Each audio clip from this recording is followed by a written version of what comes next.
Nabiktima si Ma'am Shi, nabudol. Naniniwala ba kayo dito or ek-ek lang? Alright, ito hindi ko nabigyan ng reaction kahapon, supposedly kahapon na content to. So, magla-live na lang ako later for another. Ang daming ganap kasi sa Pilipinas, mga tatakuya.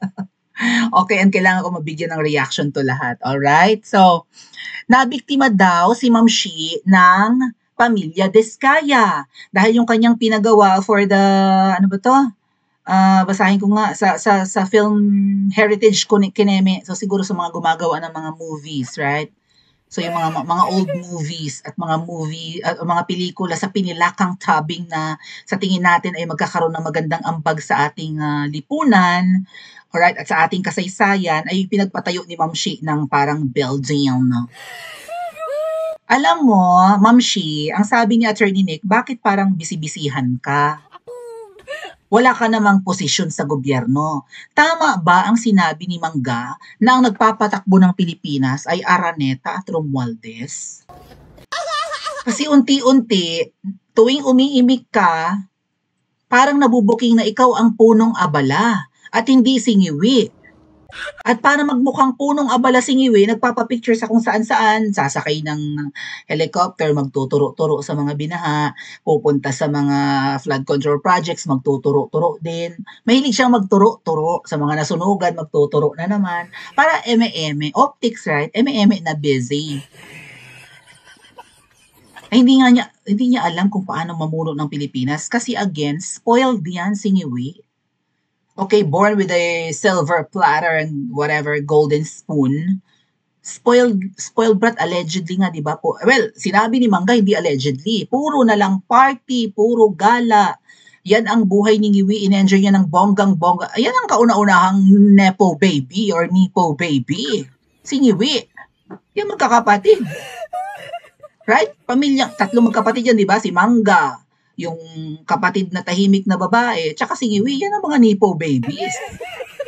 Bago pa itong mga nipo babies ng mga contractors. And again, mga kababayan, sa iskandalo na ito ng mga substandard na mga infra, lalo flood control projects, at katulad ng nitong ipinatayo ni Ma'am Shi, na nabiktima di umano siya, ang mga contractors po, parang ano yan, parang frontliner, right? Nasa front lang ito ng malawakang anomalya. Kaya nagawa nila na magpagawa, kaya ganyan ang kanilang mga gawa. Substandards, marupok, yung iba wala talagang ghost projects, wala nga talagang flood control, hence it was called the ghost projects. Ay may mga kasabwat yan, politiko, right? Mga empleyado sa gobyerno, just like sa DPWH and wherever, maybe sa right, city engineer's office or whatever.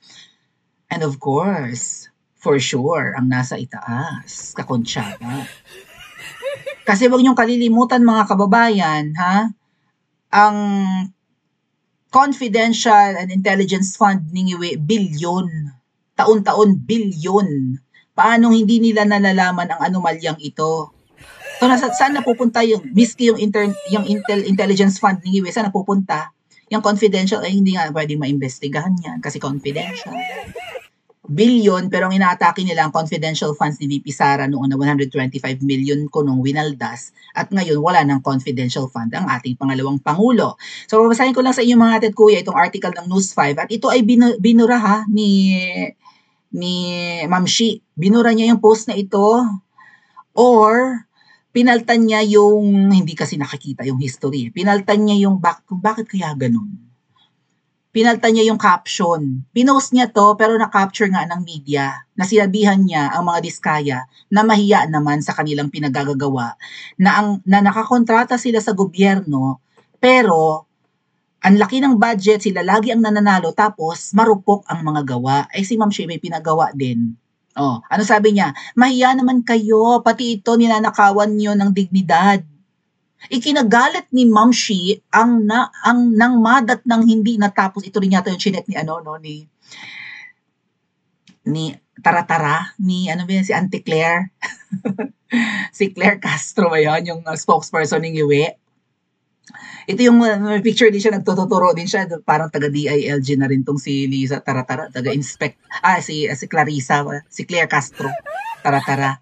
Parang siya, naging trabaho na pala ng spokesperson ng palasyo ang mag-check ng mga ng mga marurupok na pinatayo ng Diskaya contractors. Ano ba yan? Ikinagalit ni First Lady Liza Maluwang, hindi Maluwang, Lisa diba, si Miss Maharlika talaga, yung pinagagamit ng mga term. Liza Maluwang daw. Lisa Marcos kaya yun, Miss Maharlika. Nang hindi natapos at may mga depekto ang bagong Philippine Film Heritage Building na magiging tanggapan ng Film Development Council of the Philippines sa Intramuros, Manila. Ay, nagpupunta pa doon si Ma'am Shi.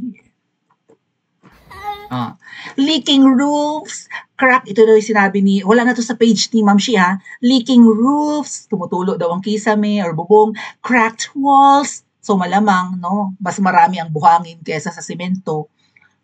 Unfinished theaters, ceilings already stained with WOA, ay syempre, kakabitan mo ng kisame, hindi mo pa nga chinecheck kung butas yung bubong, hindi mo muna pinaabot ang rainy days bago ka nagkisame. Or whatever, nagmamadali. All in a building that hasn't been even opened, sabi daw niya. Ang Great Pacific Builders na pag-aari ng Pamilya Diskaya ang contractor ng proyekto. At ang sabi ni Ma'am Shi dito ay mahiya naman kayo na screenshot na ng media ang sinabi niya. Seriously, mahiya naman kayo. Pati ito, ninanakawan nyo ng dignidad. Ninanakawan ng dignidad. Ninanakawan ng budget. Our artists deserve respect, not this rotten monument of incompetence. Who is the incompetent here? Lisa Maluwang. Who is the incompetent here? Ang asawa mo o ang Diskaya Builders? O yung contractor? O ikaw? Kasi ang sabi ni Mangga, Araneta ang nagpapatakbo ngayon ng Pilipinas. Sino ang incompetent? At saka kung ikay may mga pinapagawa para sa Film Heritage Kuning-Kuning ng Pilipinas, bakit ang kinuha mong contractor for that project ay ang Diskaya, ang Pamilya Diskaya o ang Great Pacific Builders? Inutil ka ba?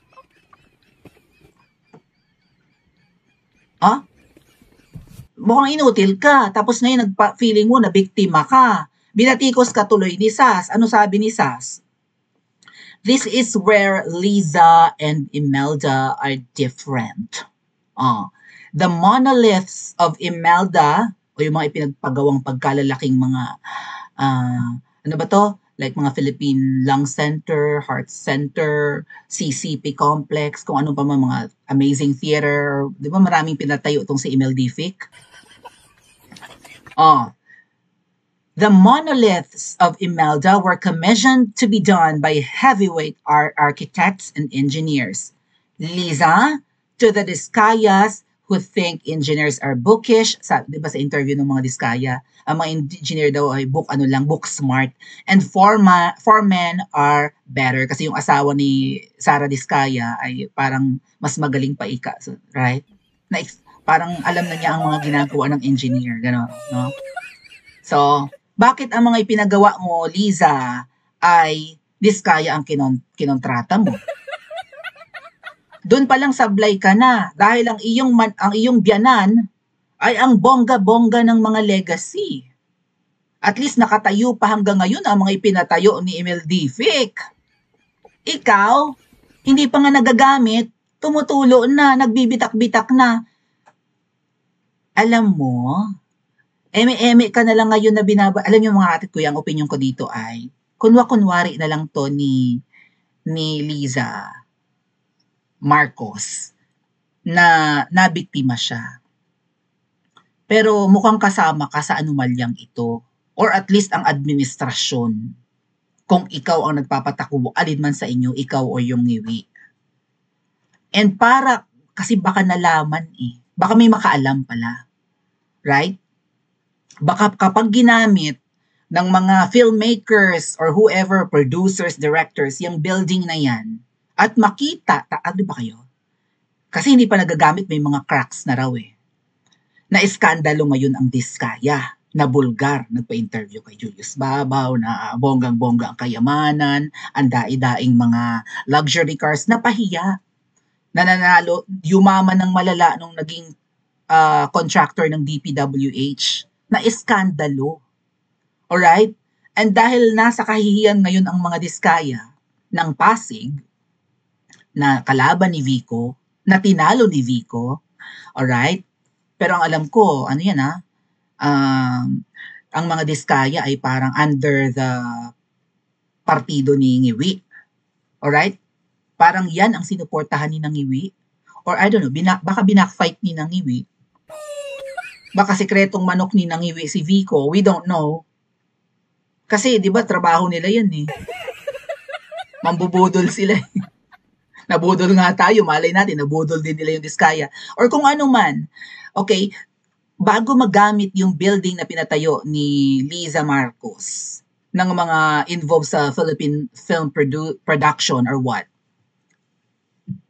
tapos makikita ng mga director, ng mga producers, ng mga artista, kung sino pa man, na ganun yung ipinagawa niya, mag-iisip ngayon ang mga, di ba, ang mga ipinagpagawa niya ng building na yan to honor Keme-Keme. Ay, ba't ganito yung pinagawa sa atin ni Liza Maluwang? Liza Marcos? Ba't ganyan? May mga crack? Bakit tumutulo? Ba't may mga tagas na ng tubig? Ba't may mga mark na ng tubig ang kisame? Bakit bitak-bitak? Itong binigay sa atin ni Liza na building, marupok pala. Sino ang kakontrata niya? Tapos biglang malalaman ng mga filmmakers o kung sino man yung mga gagamit ng building. Ay, ang contractor nito, ang nagtayo nito ay diskaya rin. Kaya pumiyok agad ang Liza Marcos para hindi makaladkad. Eme-eme niyang nabiktima siya, ay inutil ka kung ganon. Bakit yan ang kinuha mo? At hindi mo nabantayan ng husto. This is your, I guess, project. I don't know, being a first lady, wala ka namang posisyon sa gobyerno, bakit busy-busy ka? Binuray niya yung mahiya naman kayo na sinabi niya sa mga diskaya. Na-capture ng iba. So siguro, para hindi mabuking na itong itong pamilyang diskaya na mainit ngayon, para hindi mabuking nakakontsaba niya, or kakontsaba si Liza, binatikos din niya Keme-Keme. Ano ba yan? Pati kami na biktima nila. Mahiya. Yun ba sinabi niya? Mahiya naman. Yun yung sinabi nung Ngiwi sa kanyang sona. Mahiya naman kayo. Hindi pwede, tama si Miss Marlicano, hindi dapat mo sabihin na mahiya lang ang mga diskaya. Sampahan mo ng kaso. Bawiin mo ang ginastos mo dyan. In the first place, hindi mo pera yan. Pera yan ng Pilipinas, yung ginastos mo sa proyektong yan. Hindi yan galing sa bulsa mo. Hindi pwede yung mahiya. Bawiin mo ang pera ng Pilipinas. Ang pera ng mga Pilipino, ginastos mo sa kaalputan mong project na yan. Kasi nasayang ang pera ng mga Pilipino sa project na pinagawa mo. Ba't yan ang kinuha mo? Wala bang bidding? At kung may bidding, ba't yan ang nanalo? So, would you agree mga kababayan na parang nagda-damage control si Liza sa sinasabi niya? Na para hindi mabuking, inunahan na niya, ibinulgar na niya hindi pa nga nagagamit ang pinagawa ko, nasira na, grabe naman, naloko kami, nabudol kami. Maybe, kaya nagkakaganto yung mga ipinapagawa, nagbigay ng budget, pero nanghingi pa rin ng komisyon. Ito sa resibo, ang ibibigay ko sa iyo 1 billion. Ibalik mo sa akin ng 300 million. Ikaw kinuha ko Pwede naman akong kubuha ng ibang contractors Balik mo sa akin o kaya 50-50 tayo. Anong gagawin ng contractor? Titipirin. Walang hiya. Sa resibo, 1 billion ng budget tapos isinuli sa kanila yung iba. Tuso rin. Kasi lamangan din natin. Marupok na materials ang gamitin natin. Agree kayo mga kababayan? Pa-comment po sa comment section at mag-like and subscribe din po.